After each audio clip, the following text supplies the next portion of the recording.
Mine tanker om frihet og likhet kan oppsummeres med utgangspunkt i følgende postulater og fakta. Postulat 1.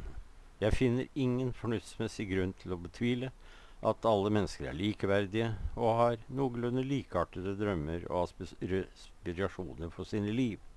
Fakta 1. Det kan uomtvistelig påvises at det er enorme forskjeller når det gjelder enkeltindividets oppvekstvilkår i verden, mellom land og innad i det enkelte land. Postulat 2.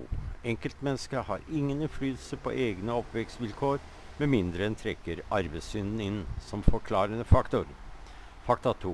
Hvor store forskjellene blir i oppvekstvilkår og utviklingsmuligheter for det enkelte mennesket innad i et land, avhenger av samfunnets organisering og den avveining som vedkommende samfunn gjør mellom det individuelle og det kollektive.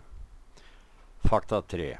Den avveining mellom det individuelle og det kollektive som må gjøres i ethvert samfunn, avhenger bl.a. av hvor sterkt politikere prioriterer likhet i utgangsbetingelser for alle innbyggere. Konklusjon 1. Min fornuftsbaserte konklusjon i så måte er at det trenges kollektive mekanismer som sikrer at alle har en reell mulighet for adekvat utdanning og basale helsetjenester. I de fleste land vil det bety relativt høye skatter og en viss inntektsutjevning. Konklusjon 2. Prosessene for vekst og velstand bør gradvis endres til fordel for de fattigste landene. Det kan ikke skje ved en gigantisk omfordeling av produksjon og ressursbruk, slik ganske mange ønsketenkere, ikke minst på venstresiden, forestiller seg, men gjennom en langsiktig prosess som forutsetter 2 utviklingstrekk. 1. Oppbygging av ikke-korrupte demokratiske strukturer i de fattige landene, og 2.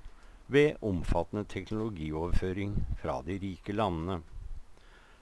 Under forutsetning av at det tas hensyn til ovenstående konklusjoner, bør enkeltmennesket ha høy grad av frihet i fremtidens samfunn.